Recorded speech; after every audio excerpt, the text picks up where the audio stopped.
This is Bob Oliphant from the Westford Historical Society and Museum, bringing you episode 19 of season 4 of the Westford Wardsman podcast.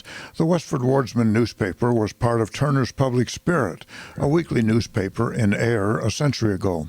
In this episode, we'll be reading the Wardsman for the week ending Saturday, May 13th, 1911, and I'll elaborate on what was happening in Westford that week. We start with the Westford Center section. Principal Dexter Cogshell of the Academy, that's Westford Academy, was summoned to Everett last week by the serious illness of his mother. Her name was Mary C. Cogshell, maiden name Diamond. He did not reach home in time to see her alive, for his mother's illness was very brief, death coming in a little more than an hour after she was stricken. She died on May 4th, 1911. The Westford Academy boys were defeated in their ball game with the Littleton High School team last Saturday afternoon at Whitney Park. An attractive program is being arranged for the closing social of the Tadmuck Club, which takes place next Tuesday evening at the Unitarian Church at 8 o'clock. A reader new to Westford audiences has been engaged, and Mrs. Gertrude and Julia Fletcher are arranging the musical part of the program, and there will be refreshments and a social good time. Each member is entitled to the privilege of inviting one guest. These guest tickets are being distributed at the present time.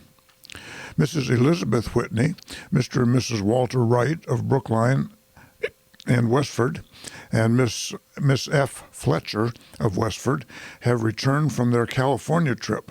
Mr. Wright's arrival home was saddened by the death of his father at the latter's home in Boston, which took place at just about that time. William L. Woods, 16-3, and Houghton G. Osgood, 13-12, have had telephones installed in their residences this last week. 16-3 and 13-12 are the phone numbers. It is pleasant to have Mrs. John B. Fletcher, who has been spending the winter months in Chelmsford, at her home in this village again. Also to have Mrs. Porter Wright staying with her for the present. The Mrs. Jessie Hadley and Jane Brout of Lowell have been guests of Miss Edith Forster at Neshoba Farm this week. Mr. and Mrs. Fred A. Hildreth of Malden were Sunday guests at Herbert V. Hildreth this last week. Mrs. Fanny Bickford, daughter of one of our former congregational pastors, has been visiting old friends in town. Her father was August Bickford, who was pastor from 1890 to 1896. George T. Day continues to gain after his somewhat prolonged illness. The next paragraph is called Fires. While the present very dry weather lasts, the selectmen will not issue any more permits to burn brush. A rubbish fire near the house occupied by the John Perkins family got pretty threatening last Saturday afternoon, calling out the fire company. They got a good stream going from a nearby hydrant, and the danger threatened to the buildings was averted. Monday, a fire in the woodland of Walter J. Merritt and Julian A. Cameron called out men to fight it and was controlled without serious damage. Later in the day, fire was discovered in Paradise Woods. That's an area on the north side of Tadmuck Hill in Westford Center. And a gang of 20 men did some good work in controlling it, also without serious damage. Next section is the About Town section. Oak Hill had the largest and most lurid fire of the season on Monday afternoon and evening. Starting near the stone quarries, it was fanned by the summer breezes into thicket and woodland. Oak Hill is the prominent height of land overlooking a large territory, and the fire after sunset was the wonder and admiration of Lowell and many other long-distance localities.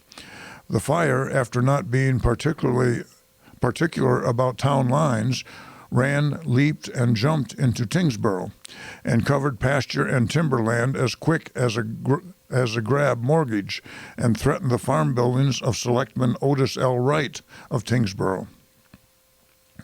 The three the 3-month-old baby of, it says John and Jessie Walkton Bell, but it was Robert Bell, I believe, died of consumption early Monday morning at their home on Nabnasset Road, Westford Corner. This was Ina K. Bell, who was born February 17th, 1911, and died May 8th, 1911. Mr. Bell was also unfortunate in breaking a finger on Saturday afternoon, which will lay him off work several weeks. Jerry Decatur is teaching school at Gilbertville with satisfactory results. Luana Decatur, who has been spending a week's vacation at her home on the Lowell Road, returned to her school in Everett last Sunday. Mrs. Pearlie Wright, who has been ill with appendicitis, is recovering from a surgical operation performed by Dr. Metcalf of Boston and Drs. Wells and Sherman of Westford. Reverend Benjamin H. Bailey's youngest brother is seriously ill at his home in Newton. Dr. Rice, a specialist of Boston, has been called on the case. Dr. Rice, his full name was George Brackett Rice, is a native of Westford, born July 19, 1859, and the son of Reverend George M. Rice, so pleasantly remembered as the minister of the Unitarian Church a half-century ago. He served that church from 1858 to 1866. Daniel H. Sheehan, who has just finished sawing a large lot of lumber in Carlisle, has a contract for sawing in Lincoln and Wayland. Between sawings, he is busy making 2 pressings of cider from Tadmuck Brook cold storage apples. He also has an order for 10,000 barrels of potatoes. In addition to this busy business, he would like to contract to light the villages of the town.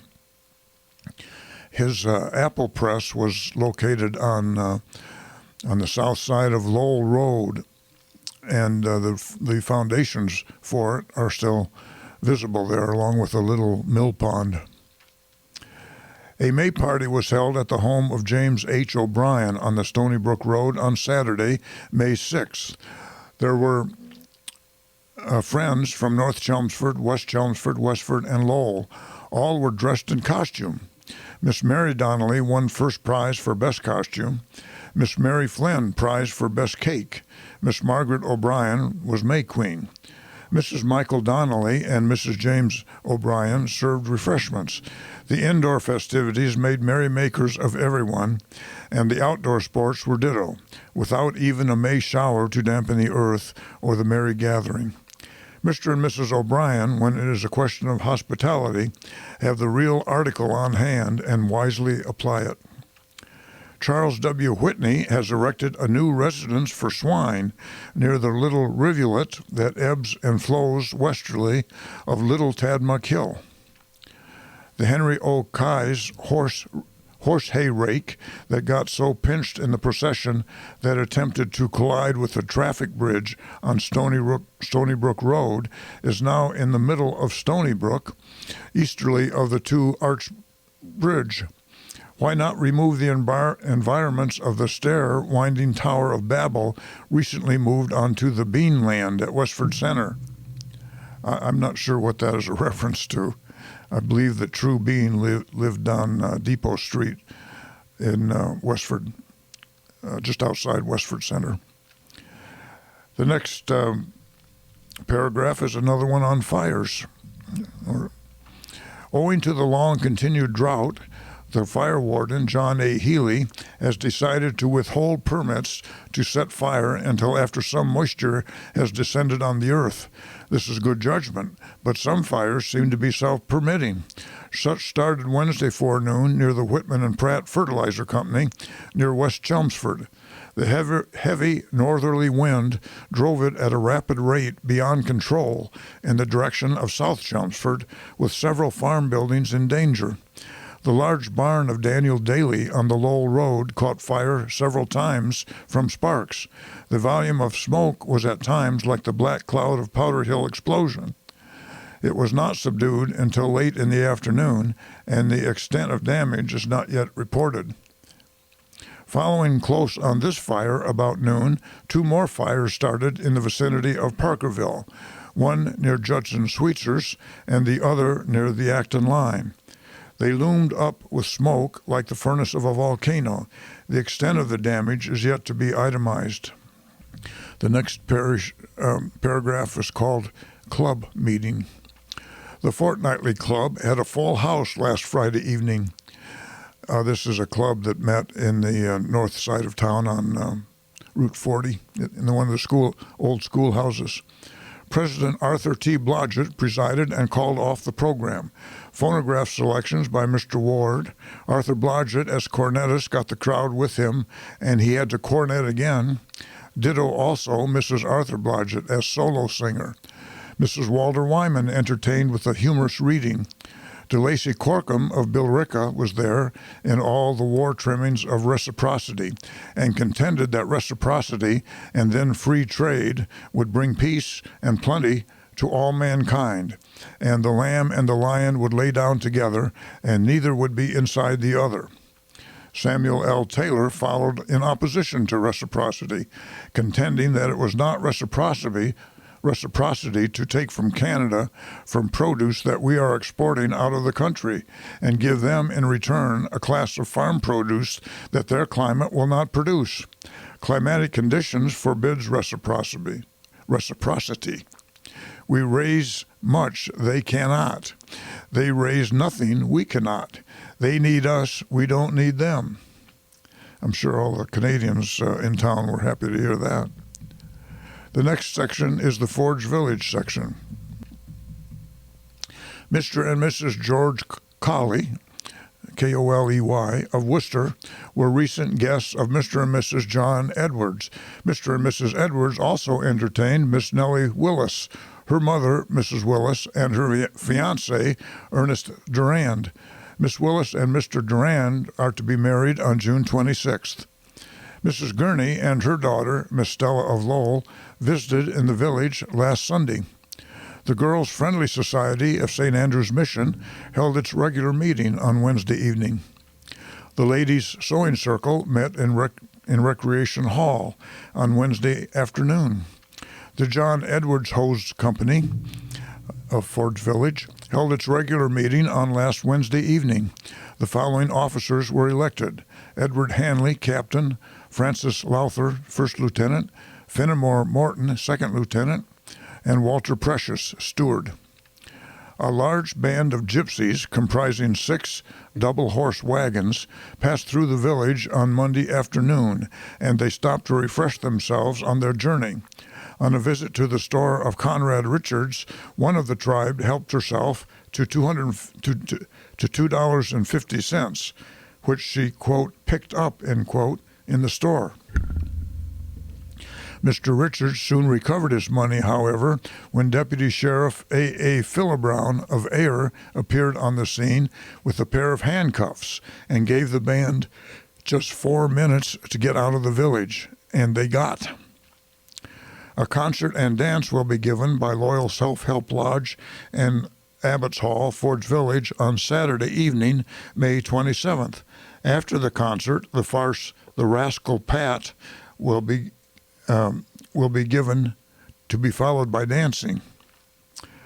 The full title was That Rascal Pat, A Farce in One Act, was written by J. Holmes Grover and copyrighted and published in New York by Harold Rurbach in 1890. Next we have the Graniteville section.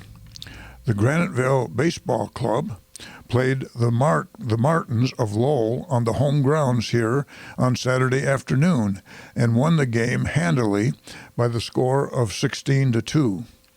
The Spinner brothers of Forge Village did the battery work for the home team and were in the game every minute, the Lowell boys finding Jack Spinner's pitching a hard puzzle to solve.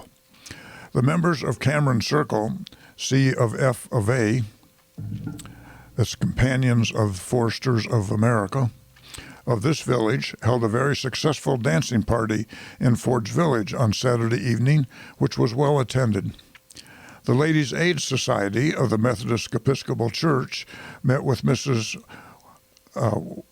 Walter O. Hawks on Thursday afternoon.